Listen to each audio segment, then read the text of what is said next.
Thank you. That does it.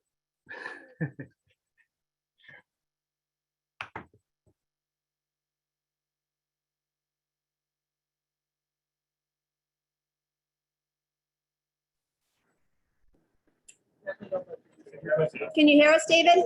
Yes, I can. Thank you. It wasn't on at first. That's great.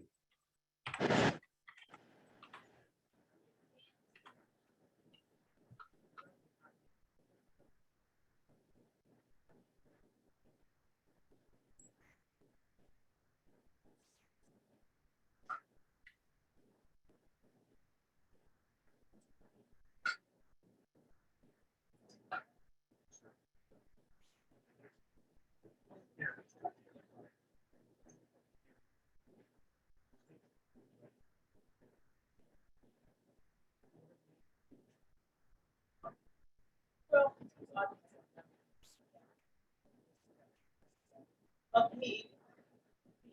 Roll. Come back to the public hearing part, but we're gonna do that so we can introduce Zach and then we'll.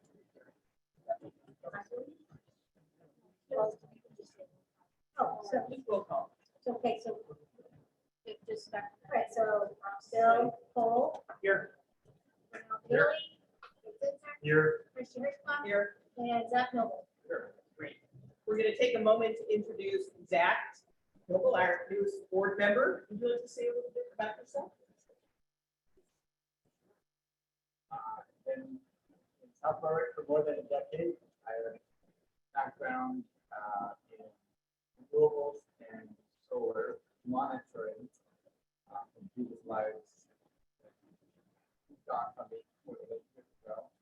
And having been here for quite a while, I'd like to get back to the community and thought starting with the planning board would be a good way to do it. So, myself, and everybody else. Excellent, welcome. Thank you. We're gonna move to our public hearing now of the subdivision amendment and major site plan application for the H.L. Patton subdivision on Humpton Town Road. Is there any member of the public who would like to comment, or we actually less than us? All right, is there any member of the public present who would like to comment? Pat, Lee? Let's welcome them. All right, is there any member of the planning board who'd like to comment? I'll ask questions. Grill Neil Anderson. So the only thing that I want to ask Neil from the meeting out there, the issue of the safety fence came up. And I think at the time we said we would stay, but there was some concern about how long that safety fence would be there. And would probably be the permit if we were made. To make sure that that carries. Taken away by the planning board. I think after discussion with the applicant, I think everyone's comfortable with each lot owner, whatever section is on there, so we put language in the deed required to maintain that fence. Any other questions or comments? I received a phone call today from the butters. She was not able to make it. She was gonna try to zoom in, but I don't see her yet zooming in. She was just concerned about her property who sits in the back.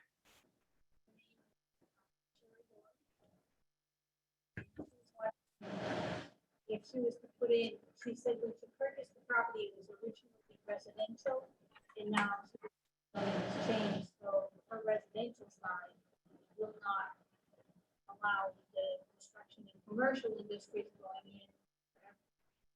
Doesn't relate to the exclusive industry use of the subdivision. The property in the back will not be allowed to have residential.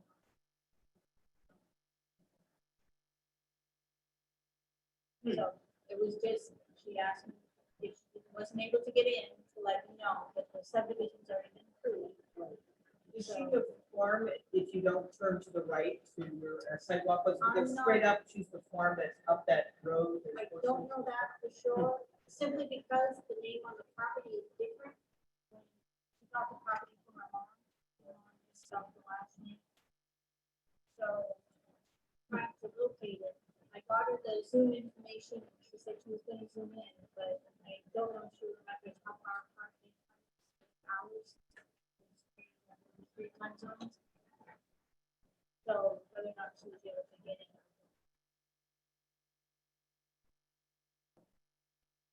I don't know if we have any answer to that. Nope. I'd be curious when it got used, if it did get used, industrial, when that happened, but, it is now, it's what it is now, so. Unfortunately. Any other comments or questions?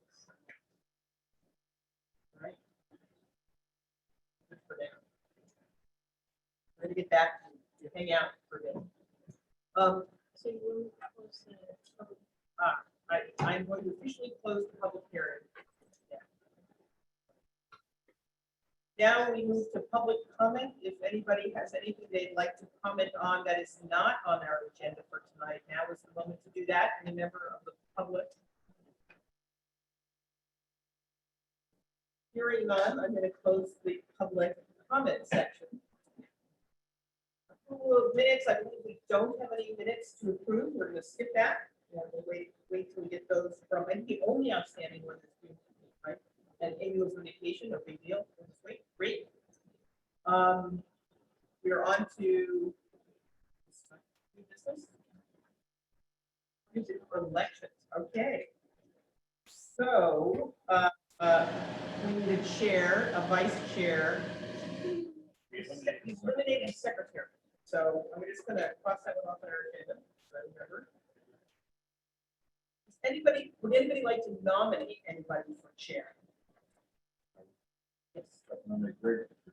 Excellent. Would anybody like to second? Excellent. Bill. Anyone else? Great. I'm going to close that nomination. If I have to do that. And we will now take a vote. Put your heads down on your desk. Fred, will you accept some of this? Okay. All right, let's vote. Why don't we go around the room? Any of you call the roll? Yes, Philip, Yes. Ralph, Yes. Yes. and Zach. Yes.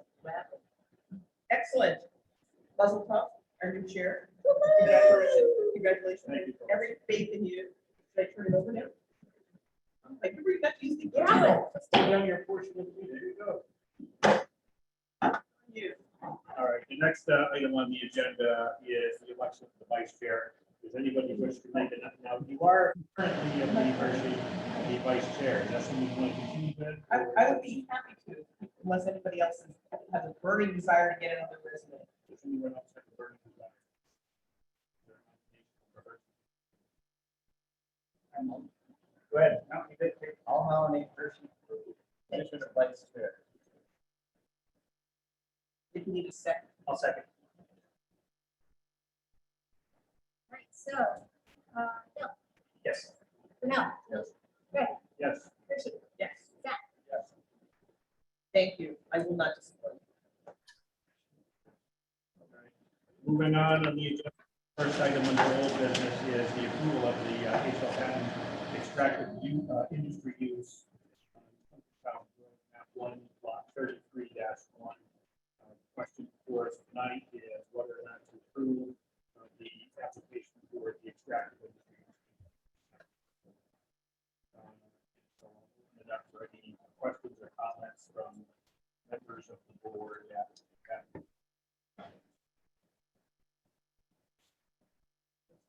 Question. Go ahead. You mentioned, Roger, that there's an interest in subdividing the lot, but the extractive industry will continue until that lot is sold. It's basically, I'm looking through the regulations for the extractive industry. It's basically section E of that, of the requirements there, put a 5-year limit on extractive industry until you have to come back again to have it reapproved. So at this point, it's until that lot, it'll be advantageous to sell the lot and develop it. And if it does go past 5 years, then we'd have to be right back here in front of you again. Also, you can get about the condition.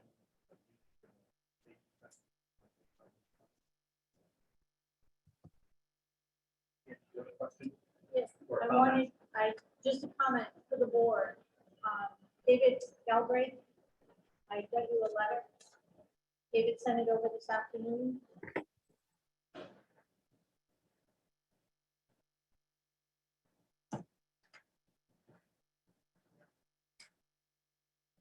You went through it very well. I believe, Neil, you also got a copy of that? Yep.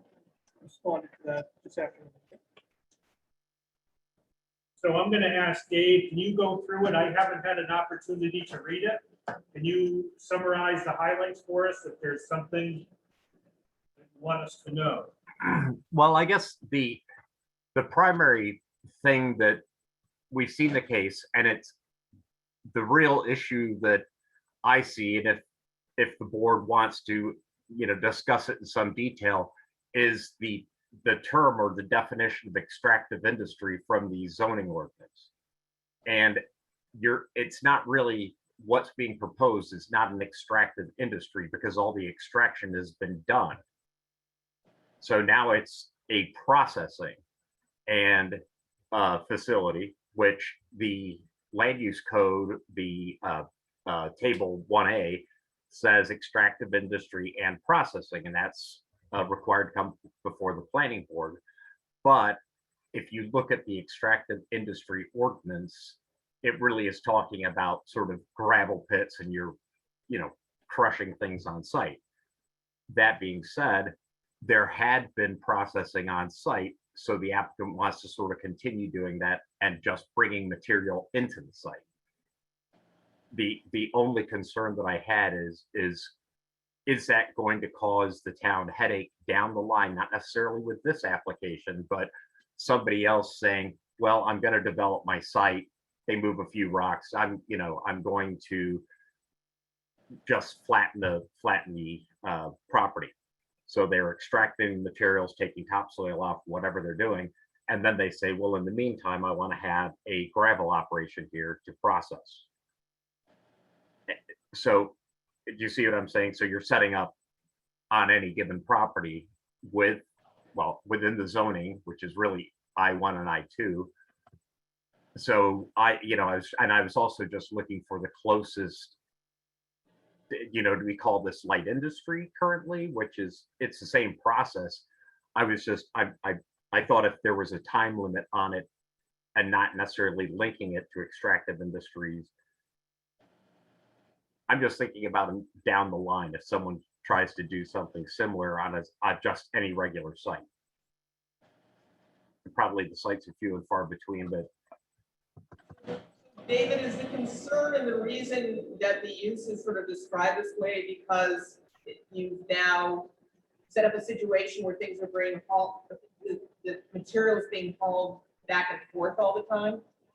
well, they were, yeah. That's one of the elements. What was happening is from my understanding, when they were on the site, they were balancing the site, hauling materials out, and Neil would know a little bit better on the background. And so whatever material was being sort of taken off the site and extracted from the site was leaving the site.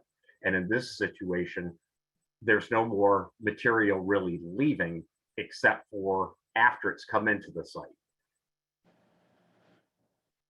Is there any other downside besides that? Well, no, I mean, if it's a professional industrial park, say like 5 years from now, the whole park's built out and, then the client comes back and says, or the applicant comes back and says, okay, I want another 5 years because I'm still not selling my lot, or maybe it's more cost benefit for you. And that could be okay. I just wanted to make the board aware of maybe why I'm a little concerned. 20 years from now, will you be having the same conversation because it's still being, basically materials are being brought in and out? I have a question for David, if I may. David, on your original memo, you noted noise plan or a dust and noise plan, that they should submit something. Have you seen anything regarding that? No, when we were talking about it at the last meeting, the board, my recollection and again, correct me if I'm wrong, was that because the ordinances are already in place for both noise and dust or extraction, I thought the board was comfortable saying, well, we address it elsewhere. So if there's a noise issue, the applicant will have to address it at that time. If there's noise complaints or suddenly they're blasting, so I don't know why they would, but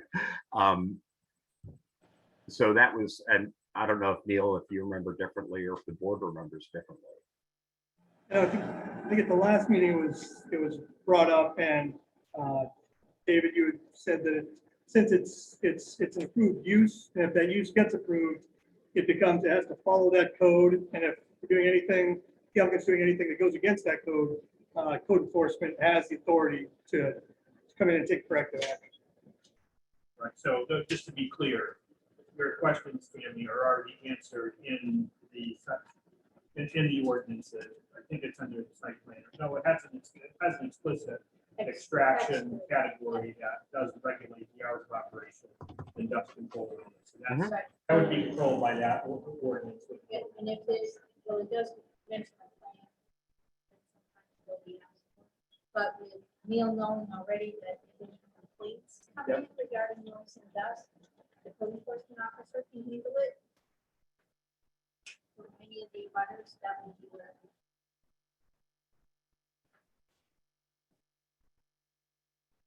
Or no? If I understand this question correctly, I think it is a valid question. Does it open up to someone else to take uses of these false pretenses of, that having an approval or extraction, just one turn into the process. The way of just separating that.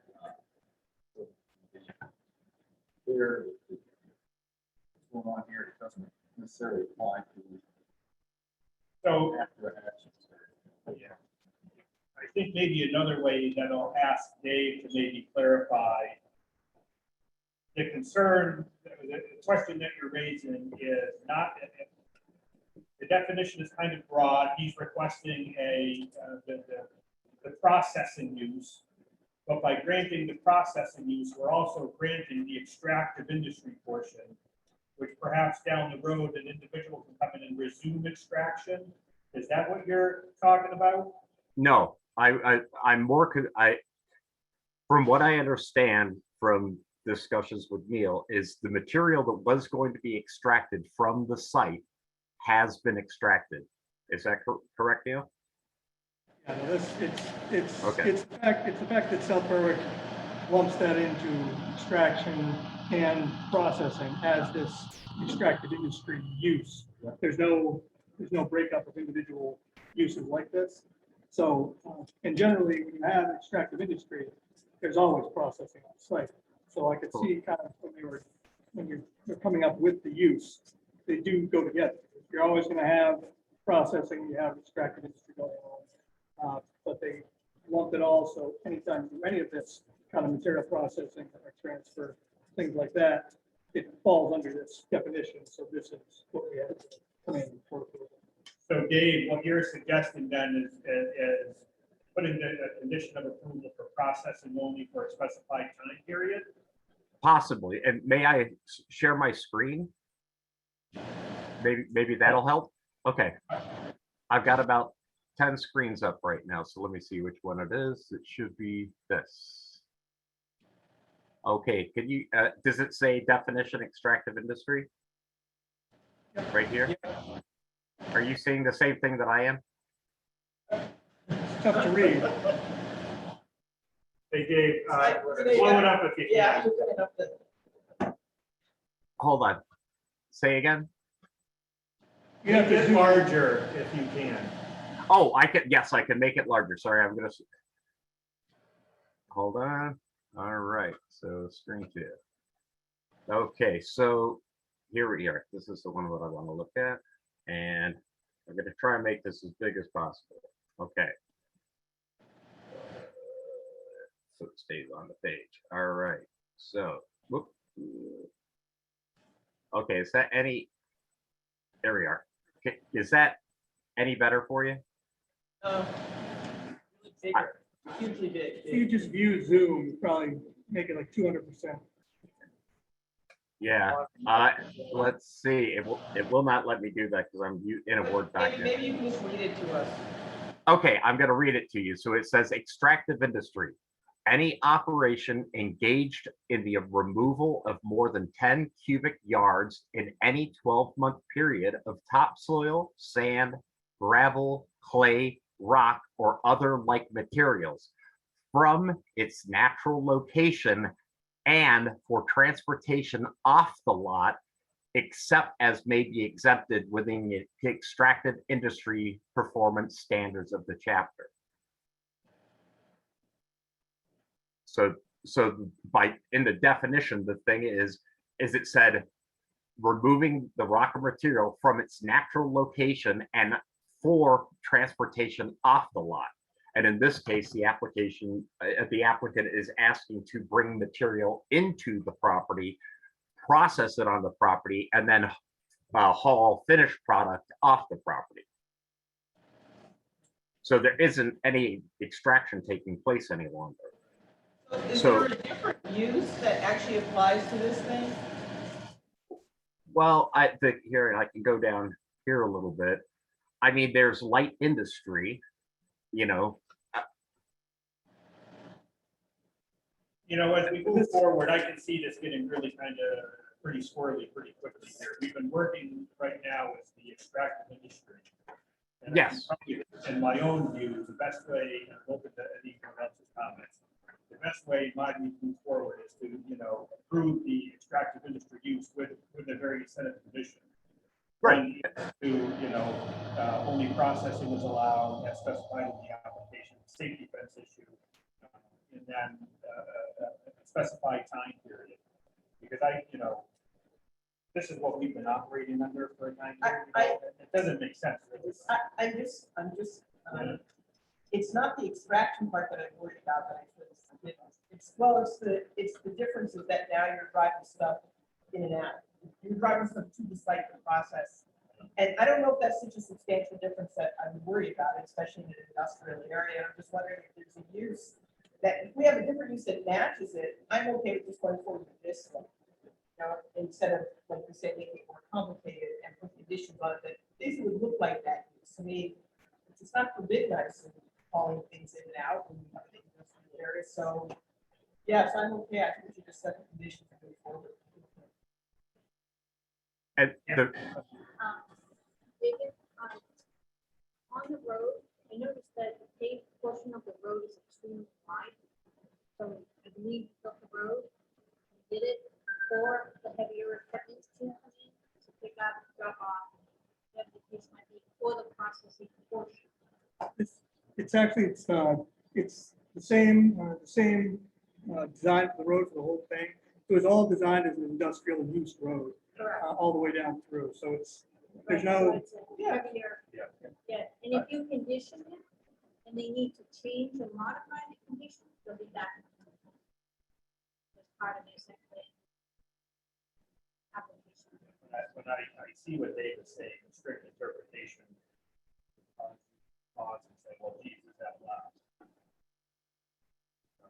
I'm okay This- moving forward. we did have extensive conversations with previous regime about what this should come in under, and this is what was decided. Right. and So, I, Go ahead, David. oh, I was going to say, and what I'm trying to avoid, it's not necessarily, hopefully, the property owner will market the property, it gets turned over, and 2 months from now, we're looking at a new industrial business wanting to locate on that property or in that area in the plan. What I'm concerned about is maybe not this property specifically, but if you did have a property out there, someone may say, well, I had to clear this site and now that McDonald's fell through, so now I want to process until I, process materials. So I just don't want to somehow set a bizarre precedent that I don't know what the likelihood would be. So I thought if there was some way that you could differentiate this from somebody else doing it, for example, as the use was processing material previously and they're no longer extracting, I think you have a link to that specific property. And if we have a time limit on it, you say, okay, well, yes, with the economy being the way it is, maybe 3-4 years from now, whatever that may be, and you could go with the 5 years, but I want to be able to put something in there that perhaps gives you some rationale with a different situation that you could come back and say, well, actually, your case isn't like this. Does that make sense, or am I confusing you? Okay. I'm getting the thumbs up, but if that makes sense. Yes, sir.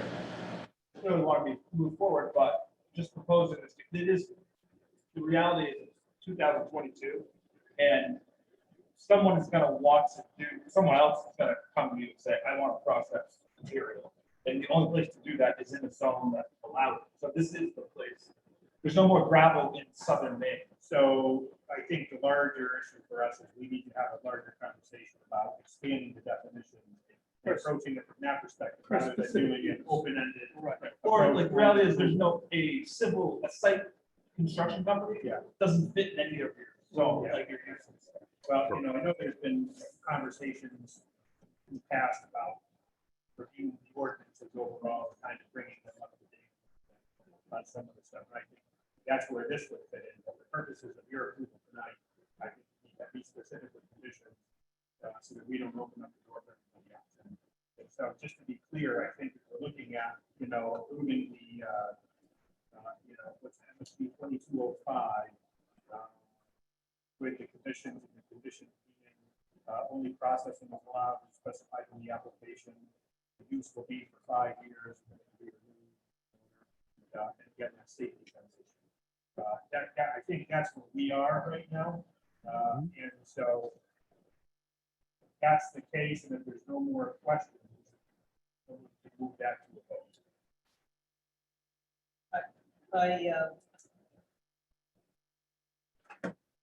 I move we pass the subdivision amendment and major site plan application for H.L. Patton subdivision on Pumpkin Town Road with the conditions Greg has stated. What the statement is.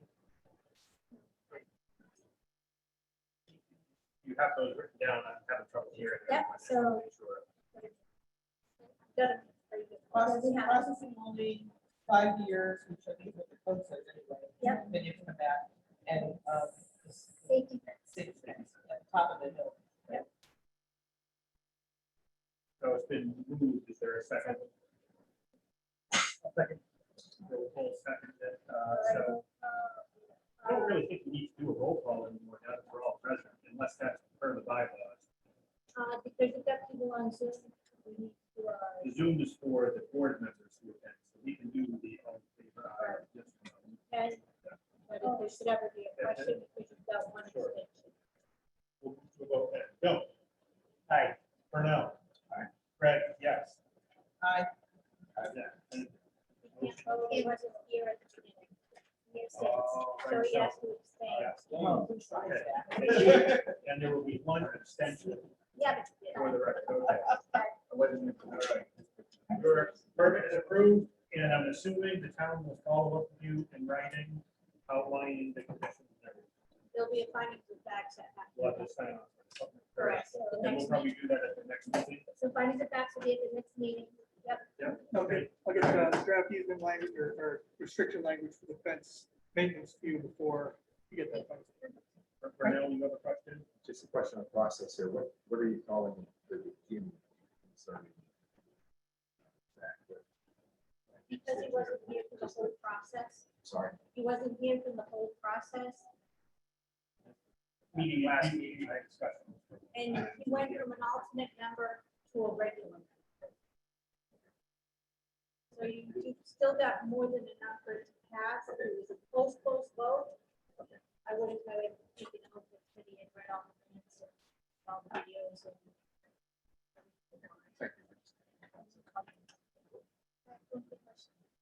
Thank you. No.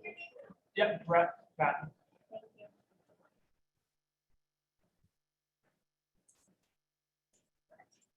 Thank you. you guys. Thank you very much. So we have no new business on Sandville Estates or Front Street. So we're gonna move on to the information on the solar farm. So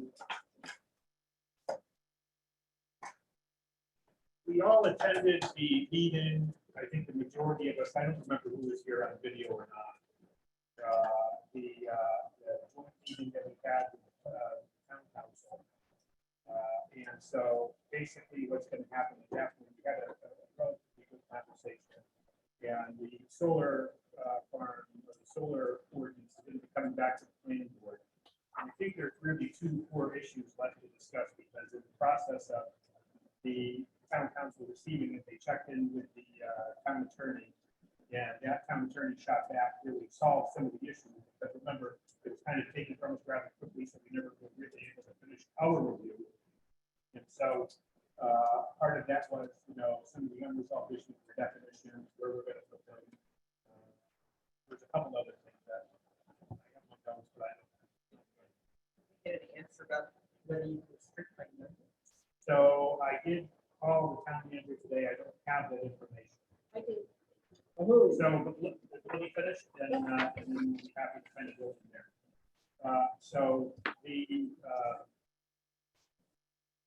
had that meeting, they're sending it back to us with really the core issues of where are we going to put them, I think is number one.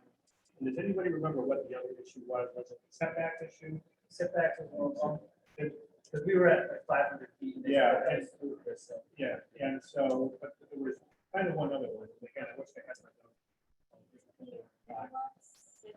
The first question was, how much power can be extracted from one acre of? Oh, yeah, there's some And there were different other ones. information.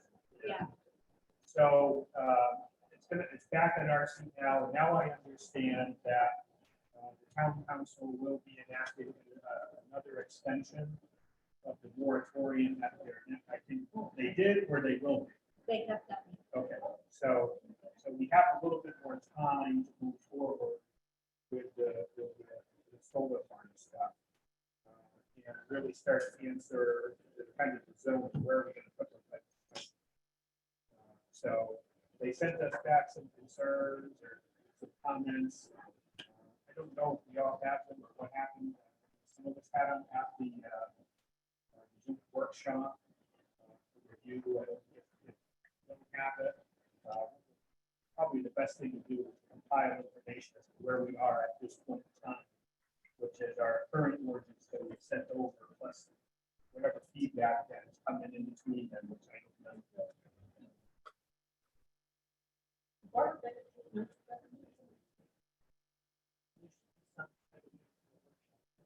When you, no, there are no notes or minutes taken. I can share that.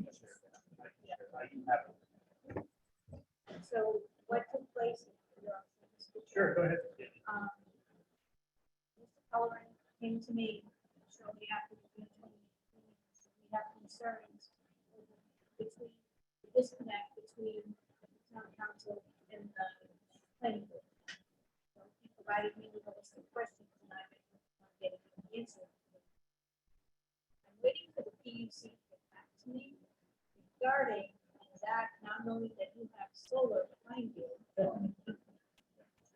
Before anybody gets approved through Central Maine Power, who's our basic power company, state, each district, however they break it up, is only allowed to take in so many wattages from a solar farm. So once they meet that list, that level at the generator, before it heads out to be spread to everybody, it's the developer that has to pay the upgrade on that generator for the disbursement.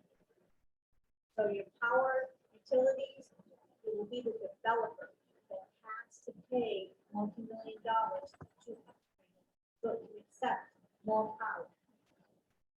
I'm waiting for that to come in writing from the PUC. Having been in Berwick, we've done 4 solar arrays in less than 2 years. And the last one is where I got most of my education because the planning board asked a variety of questions. So if we need it in writing, I do have a couple of developers that will provide this for you. If you want that part in writing, I can get that for you. As far as the number of megawatts or kilowatts from an acre of property, will depend on the style of the panels that they put on the property. If it's the ones that levitate, that follow the sun, you'll get more megawatts or kilowatts out of it. If it's a stationary one, it doesn't move as much, you probably won't get as much because of your daytime sun. As far as monitoring them, limiting them to 20 acres, you're gonna put more than 5 megawatts on it, they will not accept that application. I would not. Say it again? If the developer wants to put in a 5 megawatt array, the state will not accept it because they can only do up to 2, I believe, is the limit now from the state accepting. We're taking all that power coming in. So the first part, when you discuss is a limit that the generator can set. Does that then somehow self-limit, if you don't want to pick the upgrade, that at some point this limits how many attacks we have? Not just how many towns we have, but how big an array the developer can put in. The last one that Berwick did, they wanted to put in a 5 megawatt unit. They had the acreage, they had the room, they had, everything was in line. And then they went to application, the PUC, shut it right down. They limited, I believe it was 1.95. And is it unlikely then, because it's too cost prohibitive for a developer to actually pay for the upgrade? One that goes in. Pretty You much. got 2, 4, 6, 8, but then the 10, you reach the limit for the area. Now you need more payment for an upgrade, and the last developer is. Is what it sounds like, yes. There's But the something only around thing that. I don't know is if South Berwick is on the same grid that Berwick is on. That's my key question to the PUC and to Central Maine Power, is how they set up their grids. The major transmission line is going through.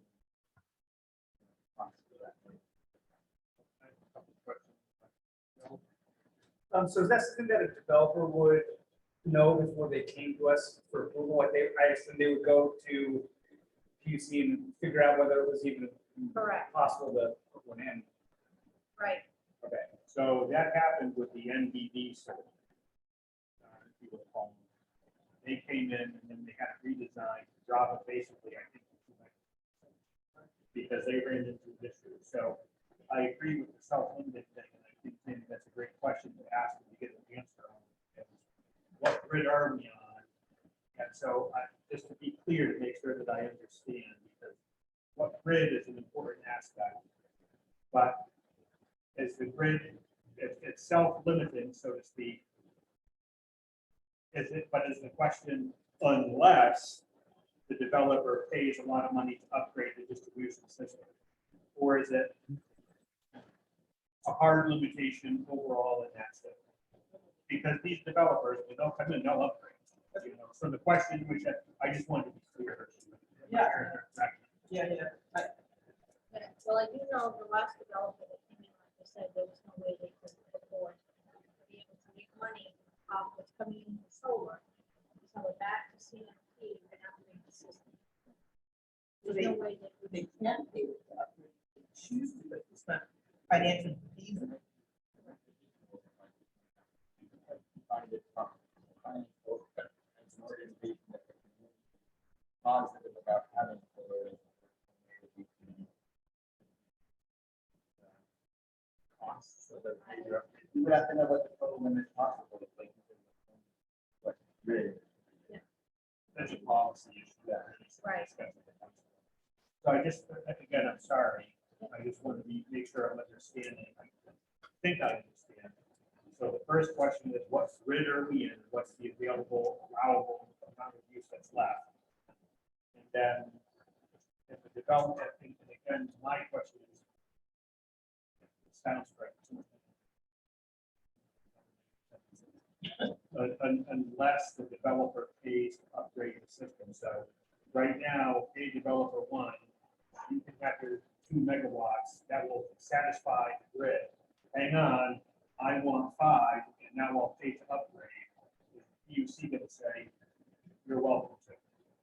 That's my question. So that kind of gets to what level do we take this ordinance?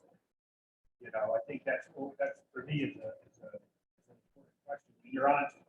So, And if I can get an answer back, Yeah. send to me, to find out, I've got emails out, like, the market and people up there, all the portions of the solar project.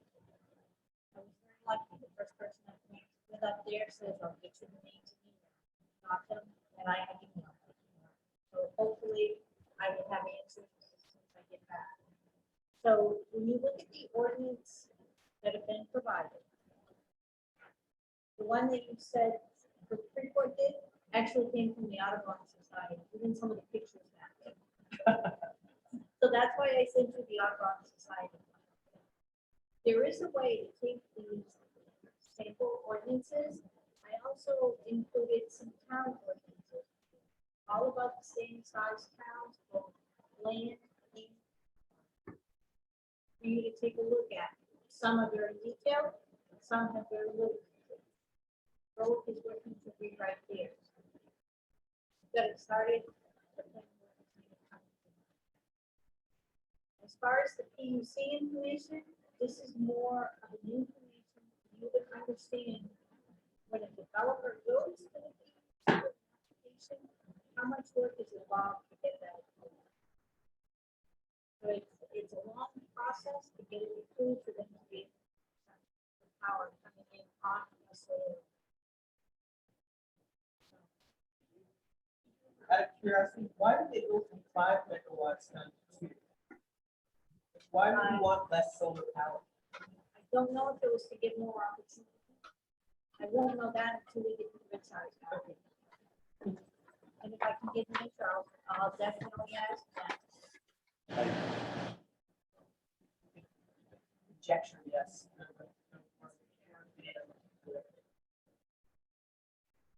okay. Anybody have any? Oh, sure. I think the biggest problem right now is bringing solar companies into town. South Berwick, any of the smaller scale towns, is how many times the solar farm. So we've had several that have come to the planning board through Burlington, just go on that, so I won't keep her.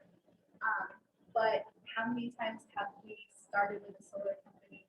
By the end of it, it's not even the same solar company, it's not even the same applicant, it's not even the same full time.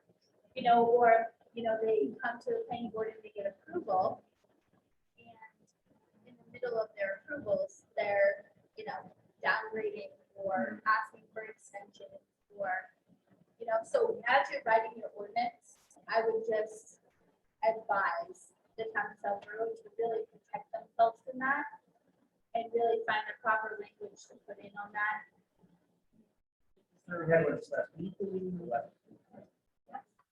No, What's that? MBT Solar. Right, but they had changed hands. You know, I'll reference, not to bring up the marijuana licensing. I think part of the marijuana licensing said something about the ownership. So, but as we talk about our ordinance, that's a good point, that do we want to have the ownership, some people, some type of limiting factor? Now, just think about it. You buy a house, he wants to buy it, you can't sell it for 5 years. Those are the rules of the ordinance. You can limit a solar sale. No. But, It's not, I think it's the application process of who are we, I think that well, that's what you're they getting at. can't sell it until after they get permit. Because they've got backers. And then they already have. They like to get it. Right. I said, we've never seen the condition. The new solar, your actual solar outside of the essential. Correct. That's why, right in, that they perhaps have to stay with the same name. For 6 months after it goes to, certificate of occupancy. Are we allowed to basically say in mid-screen before approval? And in extreme before approval, yes. That'd be where we- Sometimes it comes from the boards just to get the approval. Right, and it's- right, so- And that's fine. It's just when they change hands several times in a matter of 3 months. And Tammy and me, Greg and yourself, you guys are trying to get them on the agenda. But every time you get them on the agenda, they're coming back. It's confusing to the town. Once you're like, oh, ABC Solar is coming in front of the board today. Oh, EKL is now in front of the board and everyone will go, where did this application come from? So that's what you want to check. When I requested a solar company calls me, or emails me and says, "We just had purchased, we need to change some things." I want a copy of the signed recording. A letter stating that you have permission to practice. And a letter. If it's coming from out of state, I ask you to email. And that is because Denny's the company that's buying it. I'm selling it. Nobody knows my signature because I've never mentioned it. I have my representative process. So when I go to sell it, I have to sign. It's my notarization. It's supposed to record it at the registry. Legitimate. Because you have to have it notarized. That's what I do. I only had one that kind of looked at it, and I said, well, this way, if anything happens here in a very old building, and we lose the documents, they're all recorded, you don't have to go back from A, just start the process again. And maybe just write in there, you can approve for the solar farm. So, you must come back within this time period. Get approval. Something like that, just so that the board knows, because when I tell you, you get 6 months down the road, and your code enforcement officer kind of going and doing inspections here of the, concrete pads or whatever. And you're in front of the board and not the same people there. So. you have anything to add to that?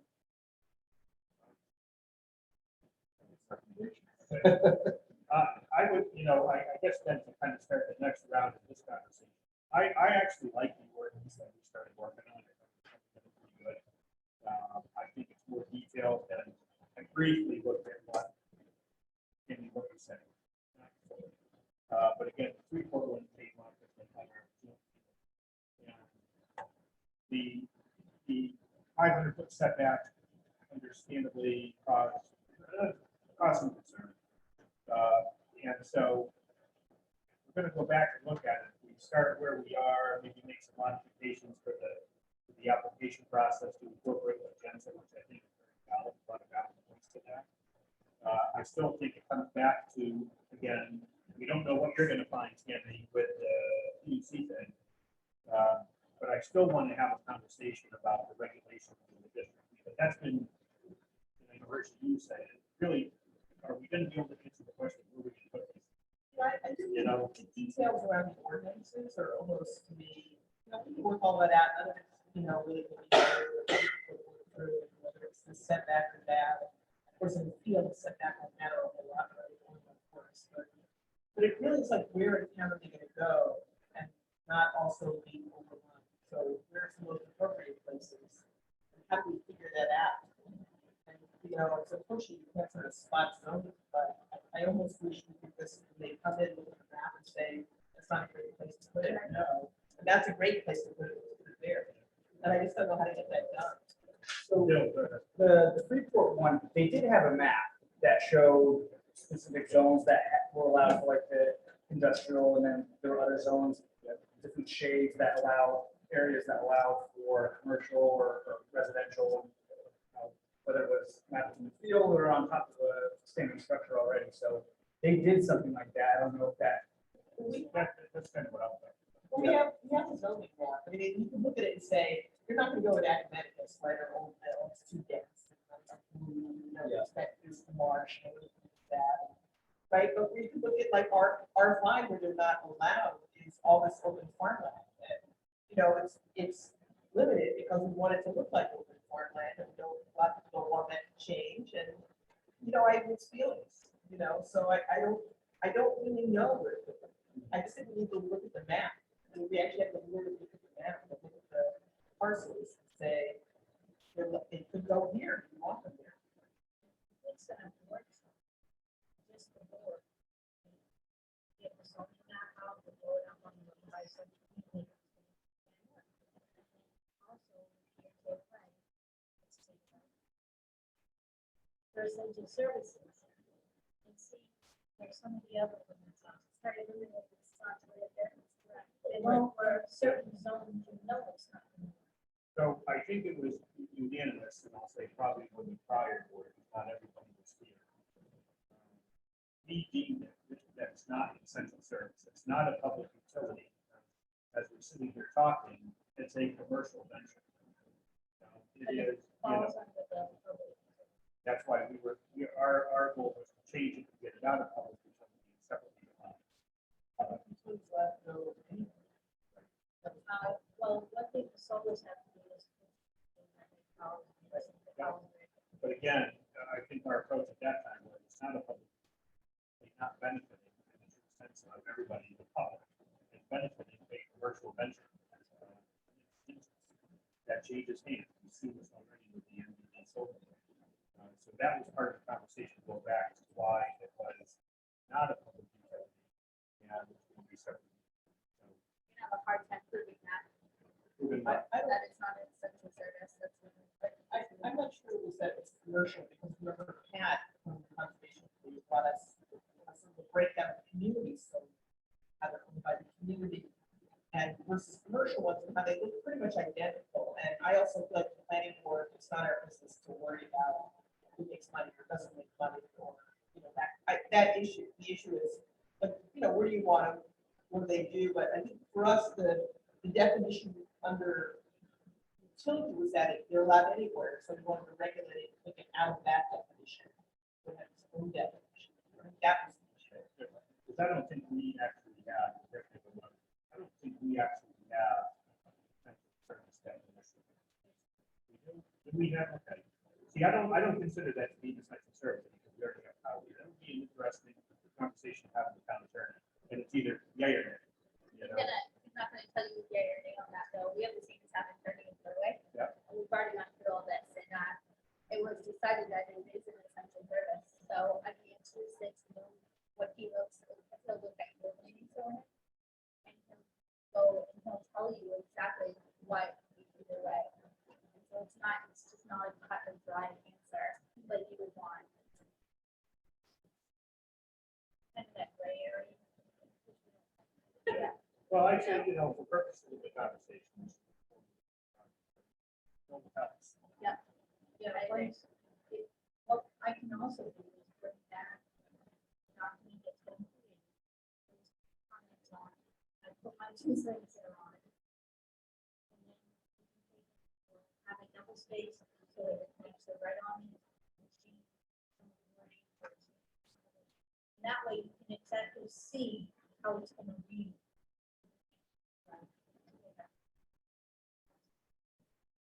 You know, yeah. Comment. How solar farms would be very much of an essential service. Combine it with battery storage and energy storage. Power outage. Some people do that in certain things. Gas station. I think that's probably.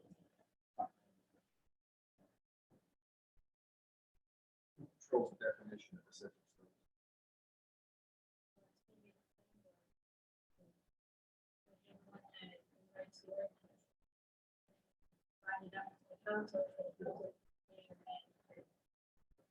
We put restaurants under that? Can you do what? We put restaurants under that? The whole answer is town council. Again, I really think it's just a correction. I want to have to like it, hard to manage. Under that definition. It's just hard, it's so hard to put this on. Oh, I'm sorry. No one's ever told me that before. Wow. It's just really hard to prove that it's not an essential area. So if you had an applicant that came in front of your board and, you know, that definition would be definitely up for interpretation. So maybe you find it. Well, that's, I think that's kind of what we're talking about doing. I haven't heard it all said. Correct. That's the bottom line. What about, you know, kind of what you're talking about, Hershey, kind of like, what about an overlay zone? Yeah, we can do that. I mean, I really just think we need to get into the weeds. I think, you know, thinking around about, you know, the language part, all of that is so easy. I'm not worried about that part. It really just where's it gonna go? You know, nobody wants in their backyard, nobody wants it here, nobody wants it there. I mean, I think really they just lined up in 236 under the telephone poles. Why not? You know, it's already ugly, you know, industrial. You know, and yet I have friends who complain about the storage place that went up there. I'm like, that's the industrial zone. I'm supposed to go there. I mean, you have to have an industrial zone somewhere in town. So, you know, so thinking through like who are we going to offend the least and where will it cause the least harm, and where are they able to put them? We need them. Right? We don't have dam. I mean, And that was what Freeport did, you know. I remember exactly what they said, that they had different use or different requirements for, right. And we could do that. I mean, if we had, if we had a lot of time, we could get a GIS, where it's called, to do an entire like analysis of every piece of land in each district, in each zone, to tell us which one would be a viable solar farm, and then we can sort of compare notes around it. But we don't have that kind of time. We're just gonna. They can put them in. That's, I know that. What's been done. Well, Christmas, how many acres? We were on the impression that it would be a minimum of 20 acres. Depends what you're looking for. Practically, a higher density.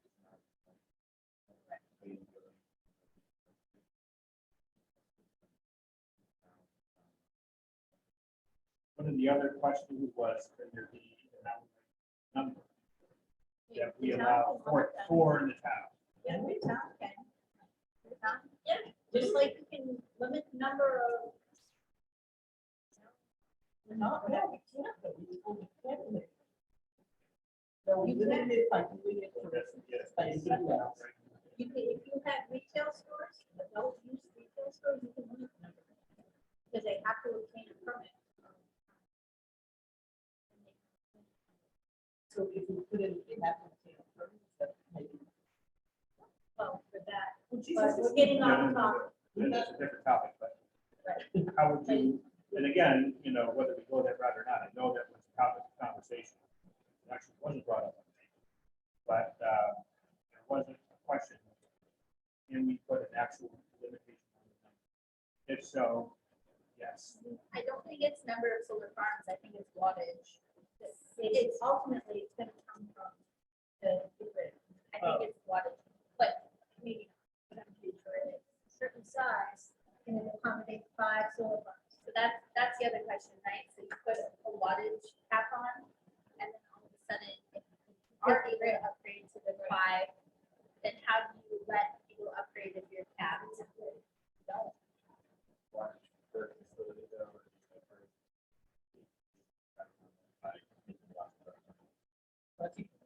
Right, but if you're gonna do a full town wattage cap, Yes.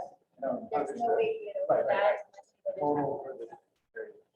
Absolutely. So can we have some clarification on whether it will be an actual number limitation or if it's a wattage limitation or both? I think it's a wattage. Well, Yeah, I have no we know there's a lot of limitation, just by grid. The question is, you know, What is, Before upgrade. But I want to be clear, you know, understand when you're starting to talk about the grid in the state of Phoenix, it can change. So the upgrade. Yeah, that's And right. maybe we're on a grid that nobody's tapped into yet, so. Right. So I think the question for clarification, because it came up, again, is there an actual number 5? Or is it, we approve 5 applications? So I think that changes, the trajectory of what we might want. And you're rolling the dice. Or you can only have one solar farm in a certain district. If you find 3 or 4 districts that can hold one. Again, I just say these are, commercial ventures. And they're very large magnitude. 25-year Yeah, commercial they're ventures. They're not, 5%. they're 25-year commercial Yeah. ventures. It is a commercial venture, so, And they also have to have a decommissioning plan. Yeah. Should something. right, happen. which is why I'm not looking to take all the air, please speak up. But that's why I went to Freeport, just because, here, that, it recognized the fact that this is a commercial venture, of some magnitude, and, is that an appropriate use really within a residential zone? Or should it be pushed out to the I-192? Something of a really significant magnitude. That's what that area is for, it's the industrial zone. Right. I'm okay with that. I would. They can make the standards, whatever you do, I- based off of that. And so that's what I liked about, when that came up at the last meeting, we took a look at that, so I think the rest. Well, and ideally, like the Junction Road, right? Yeah. The Junction Road was really great. The neighbors, didn't mind, because it was 80 acres, but it took up only 20 right smack dab in the middle of it. So it's like it's not even there. And, if there's a way, Well, and the owners of that, they live there. Right. So they really didn't want to, they didn't want to have it, so they were looking at something so huge and monstrous. Where some of these other people coming in, they just don't care. right, So, They will put it in front of anybody. right. If they No, can. it's true. so Andy, one of the things that I'm gonna go first here, because I actually kind of agree with it, is it's almost like we wish we could do like these type of things. Because some areas on this tract of 100 acres, okay, go in, it makes sense. But it doesn't make sense on this 50 acres over here. Not for sure we can do that. But how can we, how can we We maybe make it look a try little to, bit. try to get to some semblance of that point tool, which again is why, again, from my perspective, if one of those 5 megawatt things comes in, right, which Yeah. it sounds as if maybe that's changing now, put it in the on. If there's gonna be something small, maybe we allow them into the R. It may be R5, I have to go back and remind myself, why do we keep saying the R5 is off limits? So,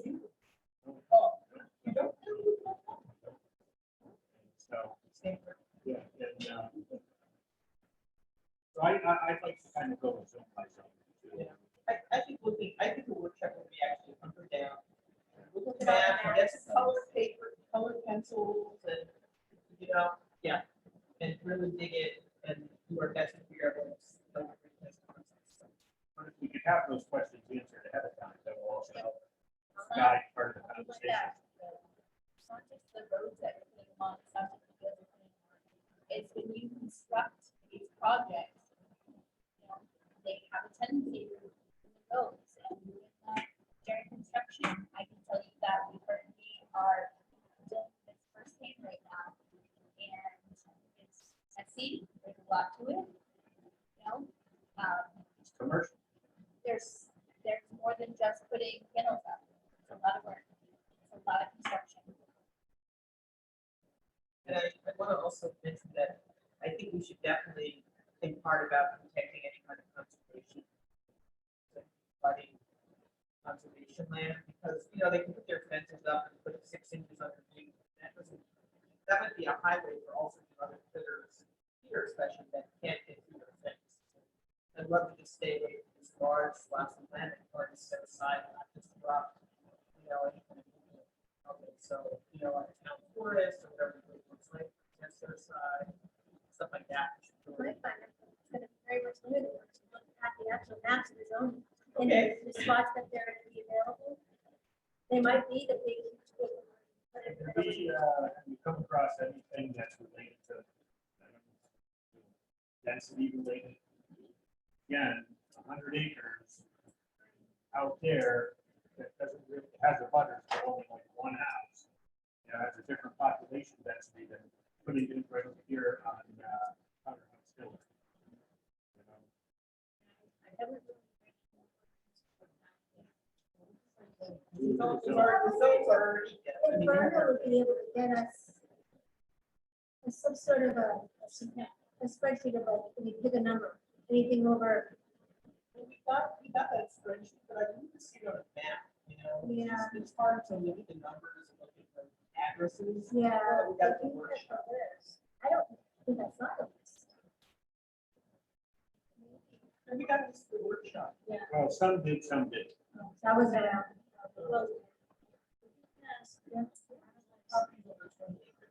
Yeah, 28 acres, including the back lot. We don't need the property owner's name. We have GIS here. It's on its way. She has been working on it diligently. It's just a slow Because then they process. can go highlight, all that land. We can go to some.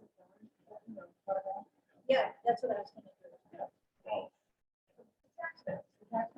Lot, we can figure out how big each one is and spot check. I'll go to the master zoning board. Yeah. So we can lay out. Right, and you know which one. So That's when what I do you guys thought. want to do the workshop? what's that? When do you want to do the workshop? Next week.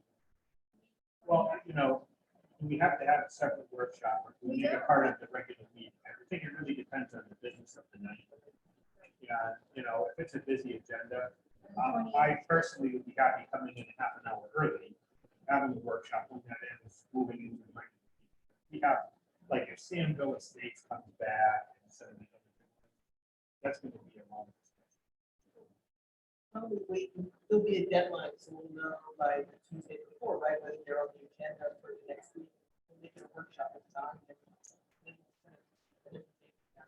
If I can get the information.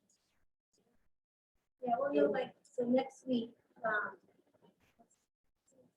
next Wednesday, we'll have an idea what we're having. So what do we just kind of rehash and where we are then, just kind of, so you're gonna take the existing ordinance that we have, and you're gonna kind of double space that, give us the comments. And then,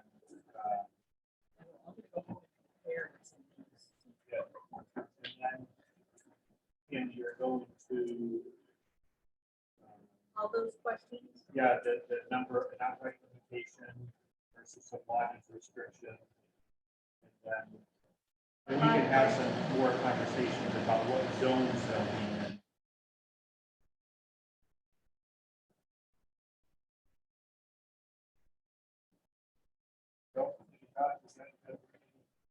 So, I mean, we can talk around the whole thing for a pretty long time. I think looking at the maps makes a big difference. Because once we have that idea, then the rest of the setbacks, all that other stuff becomes easier to figure out. I did notice in all these other towns, their setbacks are almost non-existent compared to what we were talking about, like 50, 70 feet, something like that. So I don't get worried about that yet. Let's try to get the 30,000 foot view, and then we'll get down to the weeds a little bit and figure it out.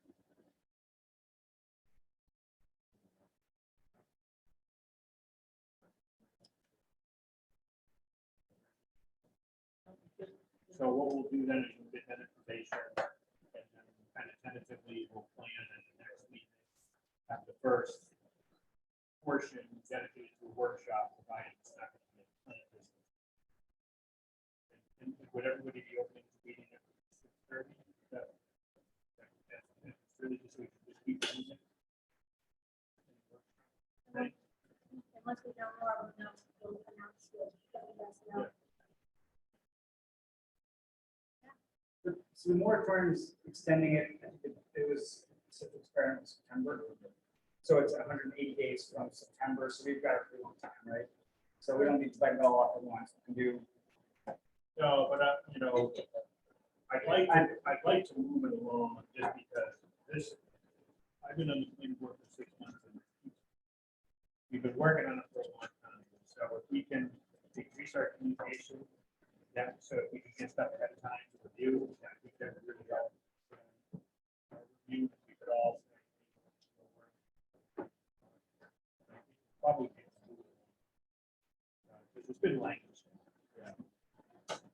I'd rather like take half hour before the meeting, knock out what we can, and then just put it in it, and then, you know, next time, try to, rather than stay here until Fair time. enough. What are we planning to meet at 6:30? We'll start with the workshop, and we'll go until 7:30 or whatever. And we don't have much to actually talk about. We'll adjourn the workshop. Yep. Take care of the meeting and go back to the workshop. Yep. And Anything just keep else working. that one, If you have a budget for pizza and beer, Yeah, you bring your own, sure. okay. You can be the coordinator.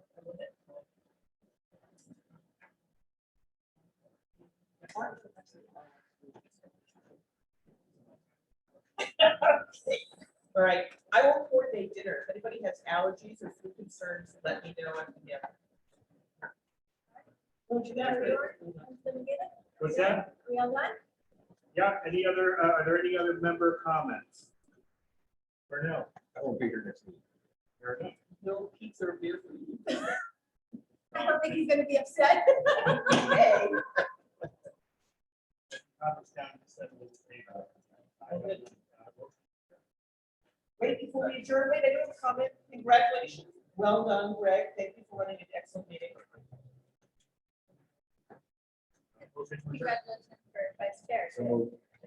We move second for adjournment, Second, and all in favor, Zach, Hershey, yes. Greg, yes. Aye. Yes, okay, perfect. That's unanimous. Thank you. Wait, don't go anywhere, guys.